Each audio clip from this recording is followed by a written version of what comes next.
Time to wake up. It's Saturday morning. Find some milk and cereal.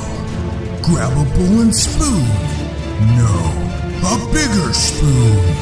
Head to the living room and take a seat on the floor while Joseph and Chris present to you Saturday Morning Cartoon! Hello and welcome to Saturday Morning Cartoon Boom! This is a show where we take a seat on the living room floor with a big bowl of cereal and watch all your favorite cartoons. I'm Joseph. And I'm Chris. And today we watched Invader Zim from 2001. For a short synopsis of this show from IMDB, a short alien bent on conquering Earth poses as a human, and only one paranoid child knows his secret. Warning, Piggies may be involved in resulting insanity. This show was created by Jonan Vasquez, and he was the writer and artist of indie comic Johnny the Homicidal Maniac originally. It aired on Nickelodeon in 2001, but was canceled shortly after the end of the first season, and season 2 wasn't actually shown until it was on Nicktoons in 2006. So I know that coming into this, I had seen it before, but Chris may or may not have. So what memories, if any, do you have? Yeah, this is one that I didn't see.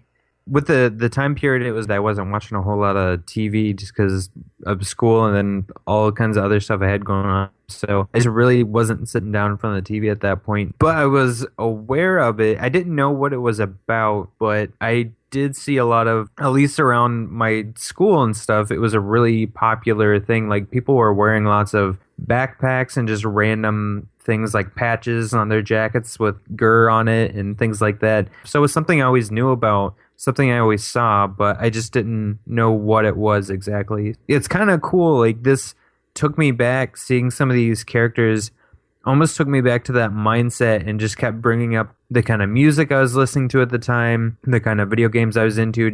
So it brought up all these memories from that time period. So that was pretty cool that even though I hadn't seen it, I still had kind of that feeling of nostalgia just because of that. Yeah, so it's fresh on your mind only because you were around it, or it was around you, not so much because you saw it. Right, exactly. That's still cool. It was definitely, since it was 2001 to 2003 originally, that was about when we were both in high school. Well, I mean, it technically was when we were both in high school. So yeah, we were surrounded by these items. I actually was able to see it, luckily, during that time period. But like I said, the second season I didn't even catch until almost early college years or something because it was just so far off. But as far as my memories go, like a few of my friends and I would sit around and watch this show together in high school, and some of the inside jokes that we still carry on to this day are Invader Zim references.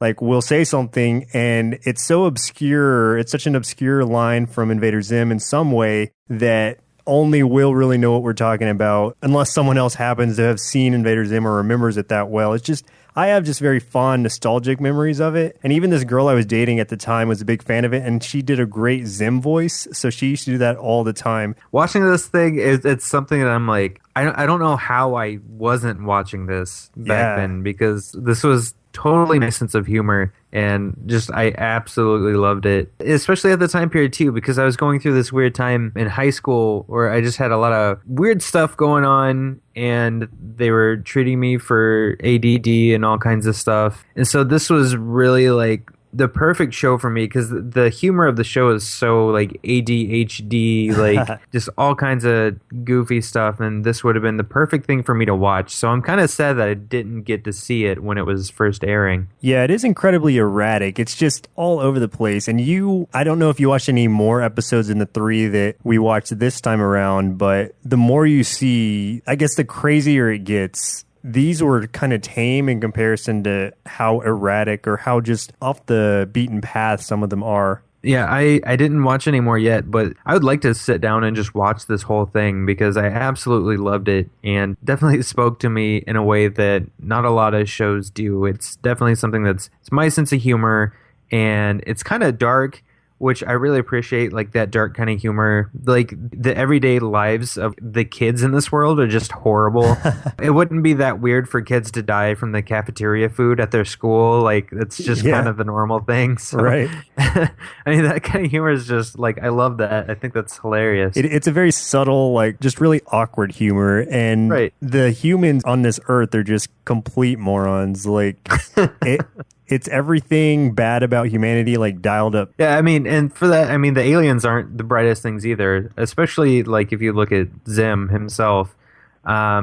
Not the brightest crayon in the box, but yeah, they're all just kind of dumb and naive about what's going on around them, and they're just reacting at like, with split-second decisions, not thinking about what they're doing, and everyone in this world is just like that, and it's just hilarious. And for anybody coming into this not knowing at all what we're talking about, or just a couple of the main characters, Zim is a green alien from the planet Urk, part of the Urkan Empire. The social hierarchy of this empire is based solely on height versus anything else. He happens to be extremely short for an Urkan, but we'll go into that a little bit more when we start talking about the first episode, because that really intros it more. Another of the main characters is Gur, who is a malfunctioning robot servant, which, again, we'll go into more of. And then the third, most notable character would be Dib, who is really the only human who knows what Zim is. Right, and Dib is just kind of out to undo him as much as possible. Yeah, exactly. I was looking at the cast, and a lot of the main cast really wasn't super notable. I mean, they've been in some other things, but a lot of the supporting cast is people that I recognize. So Dib has a sister named Gaz, and Gaz is voiced by Melissa Fawn, who's been in Digimon. And if you're an anime fan, she was in FLCL, and she voices Ed in Cowboy Bebop, which is really cool. And did not see that because the voice is completely different from that character, which is pretty cool. Some of the other characters is Professor Membrane. The guy that voiced him, his name's Roger, and hopefully I'm pronouncing this right, Bumpus. And he's pretty much every cartoon ever. And just some of the more noteworthy ones, he voiced Lewis in Real Ghostbusters, Toxie and Dr. Killamoff in the Toxic Crusaders. And right now he's Squidward in SpongeBob SquarePants. So then we've got some really kind of tertiary characters like Miss Bitters, which is the teacher at the school that Zim is kind of hiding in and that Dib and Gaz go to. And she's voiced by Lucille Bliss, who was Smurfette in the old Smurf cartoons. And then the last one I wanted to mention was Almighty Tallest Red. He was one of the head honchos for the Urkins because he's very tall. And the guy that voiced him was Wally Wingert, and he's been in tons of stuff. I mean, tons and tons. His IMDb list is like a mile long. But some of the stuff that was exciting for me to see, he's been in a lot of Transformer cartoons, X-Men cartoons. He's voiced some Power Ranger stuff, done lots of anime, Naruto, Bleach. He's done the Avengers Earth Mightiest Heroes cartoons. He's in Sonic Boom, which is the new Sonic cartoon that came out not that long ago. And he's also done a whole lot of video game work. And notably, he was in The Secret of Monkey Island 1 and 2, which was, man, that's a nostalgic thing because, man, I played the heck out of that. And then he voices the Riddler in the Arkham series. So we've definitely all heard his voice. So that's really, really cool. They've got some really interesting talent there doing the voices for this show. Nice. Yeah, and also, all right, and since you're talking about the voice actors, it's worth mentioning that before Richard Stephen Horvitz voiced Zim, they had auditioned Mark Hamill and Billy West, who is also, Fry from Futurama. Wow, that's awesome. I wonder why they didn't get the parts, because, I mean, you would think those two would be amazing, because, I mean, they're just amazing at doing voice acting, and they're great actors anyway. I wonder, maybe it was a money thing. Who knows? What I had read about that was that they just didn't want to have such name actors as the voice, and so they wanted to use somebody else's voice. But honestly, I'm glad they went with Richard Horvitz because it's just so iconic, that voice. It's crazy to see him actually talk, too, because that's kind of what he sounds like normally. Oh my God. Yeah, just kind of high-pitched and nasally. Yeah, it's a very distinct voice, so they cast it really well. Definitely. Although I would have loved to hear Mark Hamill as it, just to see what take he had. Oh, that would be great. That would be so much fun to see. I think actually in the pilot episode, which wasn't aired until 2011, it was either Billy West or Mark Hamill who actually did that voice. So I need to go back and watch the pilot. I never saw the pilot, actually. I've seen every episode except for the pilot. Because that came out, that came out way after the fact. So one of them did that voice, so I need to go check it out. Yeah, we have to check it out and see what it sounds like. That'd be cool. Definitely. But the ones we did check out, just to stick with the formatting that we're going with, we watched 3 episodes of the shows that we're presenting. The first episode, the highest rated episode, and then either a random or listener pick episode, which in this case is an episode that I chose because I'm familiar with the series and it's one I really enjoyed. So from the top, we'll start with the first episode of season 1, which is The Nightmare Begins. So, Chris, this was your intro to Invader Zim. What did you think of it? There was just so much subtle humor to it, and it was just subtly absurd humor. I was laughing right off the bat, and it took me by surprise too, because I was expecting to kind of watch this and be like, yeah, okay, that's kind of funny, but no, I was losing it like right off the bat. The humor kind of reminded me of the Earthworm Jim cartoon back in the day. Like, it was just that really absurd humor, but it wasn't always in your face. It was kind of subtle and kind of just played around with. The opening scene of this with the Almighty Tallest Red and Almighty Tallest Purple, the two head honchos of the invaders here, they're gathering the other little Urkins, the small ones, to go out and invade these other planets. And it's still one of my favorite gags is they get this one little one up there and they show them this planet and there's a picture of it and it just shows one of their own like on the ground looking like they're about to die with these big mutant rats like about to devour him. It just cracks me up. Like, it was just so funny that they're just like, oh, here you go, and they're talking about how great this planet's gonna be, and they're showing this image of him just like about to die.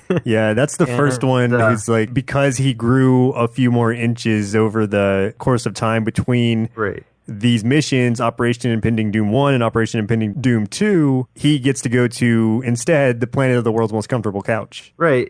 So they send him there and he gets to relax on a couch. Then they pull up another one that's like actually shorter. And then they show him the same picture. And like the look on this little guy's face is the funniest thing ever. And his eyes start just welling up in tears. And he doesn't even say anything. It's just like the expression is just priceless. It's so funny. That's like you were saying. With the subtle humor, there's a lot of that. It's just sometimes what they don't say, but the expressions on their face that really sell those jokes. Right. It was just so good. Like, and I have to give the animation team on this show major kudos, because they did such a great job with the expressions on these faces, because that almost kind of makes the show with this subtle kind of humor when they're not just outright saying the jokes in an obvious way, just picking up on their faces and just the way they move certain things or their eyes or just certain things going on in the background is half of what makes this show hilarious. What's funny about this, one of my favorite parts was where Zim had been banished because he had single-handedly ruined Operation Impending Doom 1. He was banished to Foodcordia, where essentially it's just the universe's largest food court where he had to work as a fry cook. And when he hears about Operation Impending Doom 2, he comes back and they're like, we banished you. And he's like, oh yeah, I quit. And one of the tallest is like, you quit being banished? And that's just one of my favorite parts, because he's just so, I don't know. Zim is so narcissistic and just all caught up in himself that it's like he just ignores everything else around him. He just has to be, the conquest runs through his veins, he says. Right. It's very much, I mean, and it's a personality type that's in some of my favorite characters. And the one that jumps out to me the most is like Scott Pilgrim from that series. He's got an ego about him to where he doesn't really understand what reality is going on. He's just kind of in his own little world and doesn't comprehend what isn't focused completely on him. So he might slightly acknowledge that he's the reason that the first mission completely went up in flames. And they even show him like a clip of him destroying his own planet just because he got a little overzealous. Yeah. At least I put the fires out. You made them worse. Worse or better? This episode is just a whole intro to, it's just the groundwork for everything. So what essentially happens is, just to get rid of Zim, they sent him off to the edges of the universe, the unknown. First they tried to give him a sandwich. Oh, they tried to sell him off with a sandwich, true. But since he wouldn't take that for an answer, they send him off to the unknown reaches of space to them at this time, presumably into just blackness. They don't know where he's going, and they call it a secret mission just to appease him and send him on his way. Well, all the invaders up until then get a SIR, which is a standard issue information retrieval unit, and that's just essentially a robot servant. For Zim, they essentially put together... They just like pulled things out of the trash. Yeah, and just then start kind of constructing it. Yeah, made it a robot, and it was just like garbage that they just happened to have in the nearest trash can. Yeah. They just pulled stuff out and made it. So, and he says that he is a Gur, and it doesn't stand for anything. He's just insane. And he's just Gur. Yeah, he's just Gur. But Gurr is one of the most well-known characters from this series, coincidentally, Right. because he's just adorable and crazy, and it's part of what makes some of those episodes. So one of my favorite jokes from this episode was when they get in the ship and they're heading towards whatever they're heading towards. They don't really know exactly what planet they're going to because it's uncharted, really. And Gur's singing this song, this ridiculous song, and then it gives us one of those time passing kind of notifications where the screen goes by and it's like 6 months later, and it cuts to him, and he's still singing the same exact song like he never stopped. And you see Zim there, like drool, like running out of his mouth. He's just completely exasperated. Please stop singing. Yeah, it was great. And then they find Earth. They come to Earth, and I think Zim just assumes that that's where he was supposed to be going in the first place. Mm-hmm. He has to disguise himself first as a human, and then Gurr as a native creature. So instead of choosing something that looked more human, he chose really just the Irken disguise with eyeballs and a hairpiece. Yeah. Yeah, he's still just a green kid. Gurr is disguised as a dog, kind of. It's a green dog with... He's like a yellowish dog. I don't remember if it was like a zipper or like or if it was just stitching that was like going down the middle of Gurr. So like very obviously not well put together. Oh, like yeah. his eyes are kind of going the wrong direction. It's a zipper, yeah. Yeah, and it's just the most unconvincing disguises. However, like we were talking about earlier, humans in the show are just complete morons. So right, they wouldn't notice. No one suspects a thing. Except Dib. Right. Dib notices.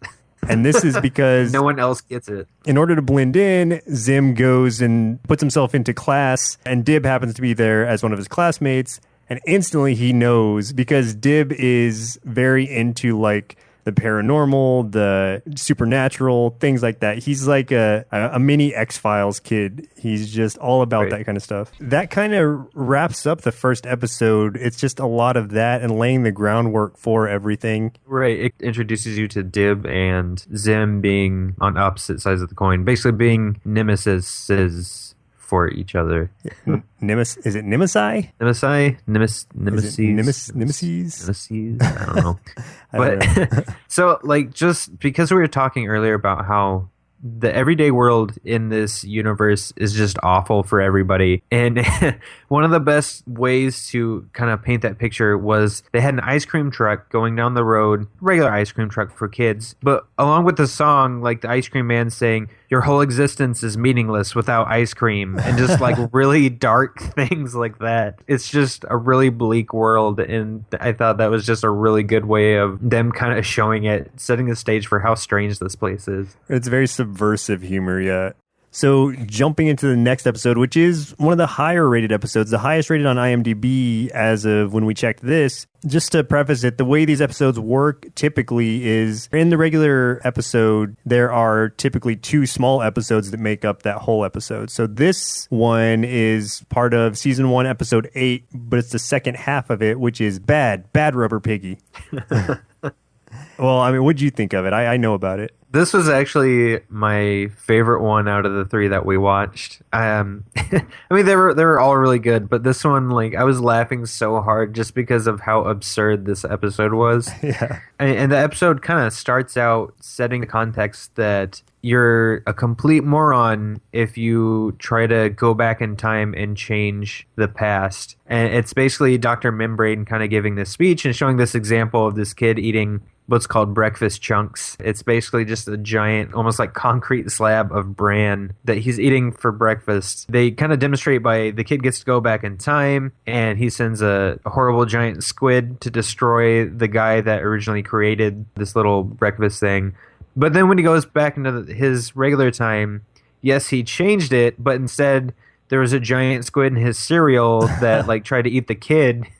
So the whole moral of the story was you're an idiot if you try to go back and change time. And They even talked about, they showed a giant fish wearing a bear suit destroying a city. Yeah, like a giant kaiju fish in a bear suit. Right. So it's this big exposition to show the ramifications of this, and then cuts immediately to that's exactly what Well, yeah, it's exactly what Zim is building. I can't remember what it was that he tried to send through it originally. Oh, he tried to send through a giant assassin robot to kill Dib as a child so that he didn't have to deal with him. And it wouldn't work. And they found out kind of by accident that the only thing that can go through is this like rubber pig toy that Gurr was playing with. It goes through. Yeah, Zim finds that out by accident because out of his fury of not being able to send his robot through, he throws one of the rubber piggies just at the portal and it is compatible and goes through. And what's happening since the temporal replacement, it replaces certain items that Dib is using or that are around Dib with rubber piggies. In the first instance, Dib is riding a tricycle going to help fight like a stuffed alien with some kids, and it replaces his tricycle with a rubber piggy, which sends him flying into a tree. Even though that's funny in and of itself, it's seeing what happens to him in the present day that makes this just a great episode. Right. In the accident, he ends up apparently running into his tree. He lost a hand, and it now has a metal claw for a hand. And I think he's got missing some of his teeth. Yeah, he's got some spots on his head, like maybe some scars or something. Yeah. I don't know. And it's funny because Gaz, his sister, is there with him, and she's the one who has to explain to him. It's happening to him in real time. So he's like, have I always looked like this? And she's like, yeah, because remember the tricycle accident you had when you were whatever age? And it's like, oh, yeah, I guess I do remember that. So this happens a couple of times, and each time it's just funnier and funnier. He does this one thing where he invents some sort of like helmet, and he's going up in the air, and they send through another rubber pig, and so the thing that's helping him fly turns into a pig. Yeah. So he falls and gets like severely injured. In the present now, he's got like some sort of like life-preserving backpack thing with these tubes hooked up to him. Like slowly starts to look like a frail old man, like on a deathbed because of all the horrible things that happen to him. Because everything turns into pigs.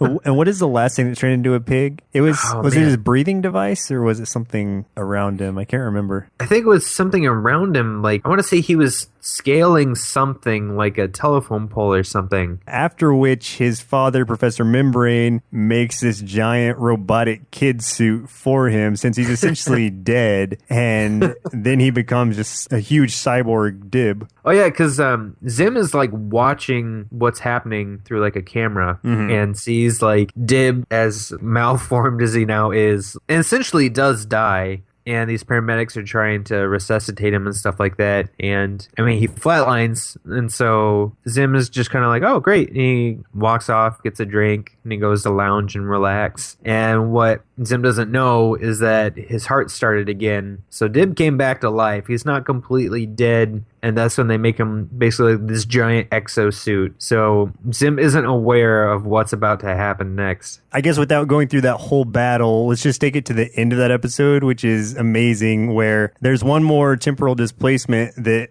Zim does, which happens to be he writes a message on one of the rubber piggies and then sends it back to replace his brain at the time that he decided to start using this temporal device. That's the thing. I wonder if Zim really meant to replace his brain or if he's just absent-mindedly sending these pigs back because he's not paying attention or something. It replaces his brain. Yeah. So they show like a little x-ray of his head right at the end, and you see the pig inside of his head with the note attached to it, and Zim's just kind of drooling. Like, yeah. Yeah, I mean, I would assume it's because he's in kind of a frantic situation where he's about to be destroyed by the mecha Dib, and so he just sends it through as fast as he can and misses his mark, replaces his own brain. But It's a crazy episode, but it's really good.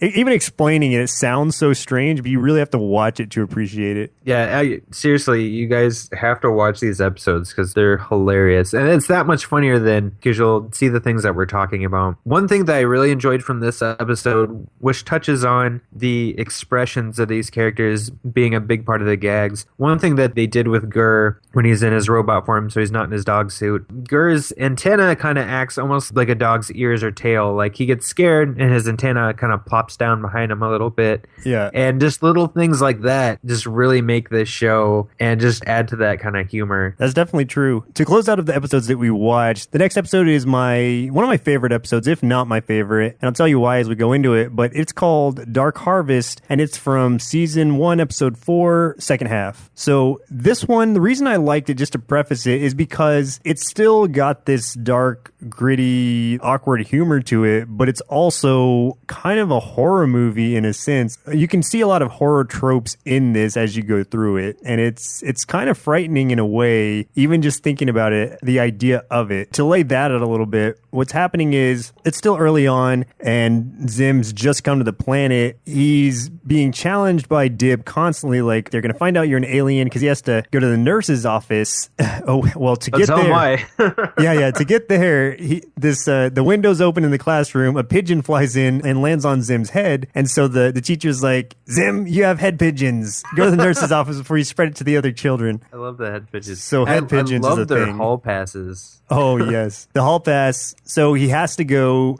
to the nurse, which he needs a hall pass for, and the hall pass for Zim is like an electronic collar that if they leave the school ground, it explodes. But as he's leaving the classroom to go to the nurse's office, Dib challenges him and is like, she's going to find out you're not human. You don't have the regular organs that we do. So his plan is to steal everyone else's organs, but not just one of the organs, just to pile as many of them as he can inside his body to make him the ultimate child or the ultimate human. Right. He thought if he had more organs, he would be more human. So he just kind of slowly ends up going around the school, kind of just picking people off. So Zim kind of ends up just going around picking some of the students off one by one. He'll take an organ from each. He doesn't take all of them, but he always replaces it with some inanimate object. One of the Hulk passes one of the other kids had was a radiator that just said Hall Pass on it. And Zim actually used that to replace that kid's organ. He stuck the radiator inside the kid. Yeah. So it's just any object that's around, that's what he's going to replace these organs with. And you're seeing all these kids just like falling over sick. The scary or the terror about this is just watching him kind of spider himself around, because in his backpack, he has these mechanical spider legs. So he's just kind of like crawling around through the vents and everything in a very horrific fashion. Like you said, picking these children off one by one. If there wasn't the dark comedy already to this, then this could be like a pure horror movie. You know, it kind of reminded me of a horror movie too. Like once we got to that part, it reminded me of something like Alien or something akin to that. Just Zim kind of just being this like creature going around picking these kids off. And Dib gets down to where he finds the last remaining kid, who is just still completely oblivious. Like, no one realizes what's going on. He's trying to watch this other kid and save him. This kid just wants to lift weights and be left alone. And so Dib kind of follows him around, but Zim still gets him. And then Dib is the only one left. And he encounters the new, upgraded, I guess, quote unquote, Zim, who is just like a mass of organs, so much so that they're overflowing out of his body. He's super fat. Yeah, he's got like 6 hearts. He has multiple intestines full of organs, and one of the intestines falls out of his mouth and he has to roll it back in because he chokes on it. It's so weird, but it's awesome to watch. So it kind of ends in this way that I don't remember who has it, but one of the inanimate objects is this little like toy can thing that it makes a mooing sound when you move it back and forth. He finally gets something of Dib's and replaces that organ with the little moo sound effect can in Dib. And then they're both sitting at the nurse's office. The nurse comes over, checks out Zim, talks about how healthy he is with all those organs. He's just the healthiest child she's ever seen. And then poor Dib, the moo comes out. The nurse freaks out, starts screaming about how Dib isn't human. So it just kind of all backfires on Dib, unfortunately. Yeah, and it shows a newspaper clipping of like cow alien boy found at school or something. And it's exactly. Something to mention about this, and I guess you could kind of tell just by the way that we're talking about the end of these episodes and how people are dying or whatever, is there's not a lot of continuity to it. There's some, but if the episode ends with them being permanently banished or, taken away or something, then it's probably not going to carry on. because essentially all of them are kind of fresh takes on what's happening now. So it's fun to watch like that because they're little one-shots, one after another. Kind of like a Sunday newspaper comic in that way, in that it's just this one little short, this standalone little thing. It's kind of like the Kenny thing from South Park. Like, True, Kenny would die yeah. in an episode. The next episode, he's just back and he didn't die, and, you know, there's nothing to it. Since we're through reviewing those 3 episodes that we watched for Invader Zim, how do you think a younger Chris would feel about this? How do you think little Chris would feel if you watched this as a child? Let me see. Little Chris, what do you think about this one? I really like this show. I think if I saw it on TV when it was airing, it would be my favorite. The aliens were really funny, and Gur is my favorite. And I would have my mom take me to Hot Topic so I could get a shirt with Gur on it. It was really good. And the show was funny, and I would rate it 3 big bowls of cereal. Joseph, what did you think of this cartoon? So, with unique characters, an awkwardly dark humor, as well as a grim allegorical view of society as a whole, Invader Zim is just as much of a comical mind trip to watch now as it was when it was first released. Though not necessarily suitable for young kids, I think everyone can find something to appreciate about this show. As a fellow short narcissist also bent on domination, it's only fitting that I give this one 3 overflowing bowls of cereal out of 3. All right, thanks, guys. And since Halloween is just around the corner, we decided to press pause on our regularly scheduled programming and bring some spooktacular shows to the breakfast table. Next time, we'll be watching The 13 Ghosts of Scooby-Doo. With that said, I'm Joseph. And I'm Chris. And we'll see you next Saturday. Thanks everyone for listening. If you like what you heard, please give us a 5-star rating on iTunes. Definitely reach out and let us know what cartoon you'd like us to cover, along with some of your favorite episodes so we can feature them on our show. You can make a request, see the current request list, or speak with the show host by visiting the Cartoon Boom subreddit. You can also connect with our network by visiting nerdsloth.com or searching for Nerdsloth on Facebook, Instagram, Twitter, and YouTube. See you next Saturday.